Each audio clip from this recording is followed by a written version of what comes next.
you really have to define what it is that you're after. And there's really two different things or two different ways that you can look at rental property from my experience. The first one is cash flow. So a lot of people want to buy property because they want to get rental income every month. But not everybody wants that. Some people have very high incomes and they're taxed at a very high rate, and they're not going to get the benefit of depreciation, which will be a different video.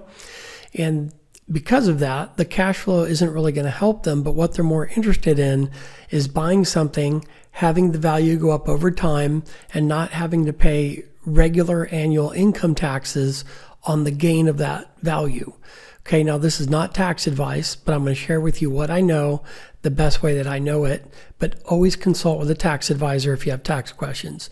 All right, so getting into this, let's say that I'm a very high income earner. I make, I don't know, let's just say I make $500,000 a year. I'm in one of the highest tax brackets. If I'm buying property for rental income, that rental income is going to be taxed at a very high rate. But if I'm a lower income individual, let's say that I'm making less than $100,000, then having that rental income come in can have a really big impact on my quality of life, and I can utilize it. I can also depreciate the property. Now, where do you find the difference of these properties? If you're trying to buy properties that go up in value but may not necessarily cash flow, you're usually going to be looking in highly desirable areas.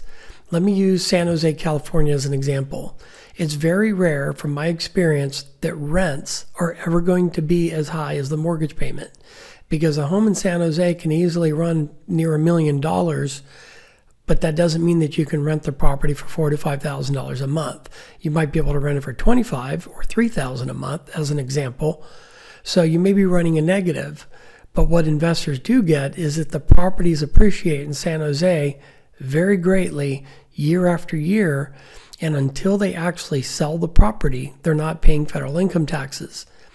Now, if you invest that same amount of money in a less desirable area, then the property value is not likely going to go up as much as it does in San Jose, California, but the rents aren't going to be much lower than they are in San Jose, right? So, for example, let's say that you're buying a property in Shasta. I'm just making this up.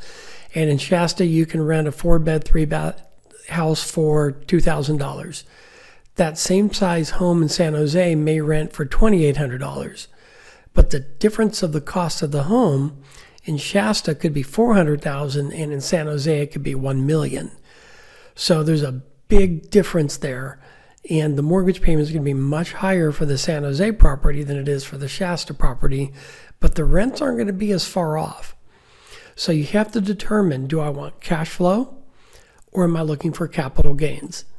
Okay, once you determine which one you want, that's going to help you figure out the location of where you want to buy your property. Now, it would be a good idea to find out if where you're buying is a landlord-friendly state. Some states have a lot of red tape when it comes to a landlord being able to try to evict people or, maintain their property and have access to the property. So make sure you do your due diligence. I've found that a 25% down payment is usually going to be the best minimum down payment.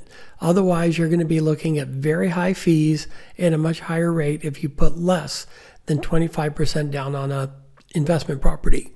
Ideally, the best way to build a rental portfolio, in my opinion, is to buy a primary residence, live in it for 1 to 2 years, convert it to a rental, and then buy your next primary residence. Now, if you're only putting a small amount down instead of putting 20%, let's say you only put 5 or 10%, you're most likely going to be running a negative, meaning that your mortgage payment is going to be higher than the rent. So you got to ask yourself, if, for example, my rent is $1,500 and my mortgage is $1,800, should I do it? Well, my question to you is, would you buy that house for $300 a month? If the answer is yes, then I would say go ahead and do it. Purchase it, live in it for at least 1 year, because your deed requires that you live in it as your primary residence for a minimum of 12 months. After that, you can do whatever you want, convert it to a rental, and then purchase another primary residence.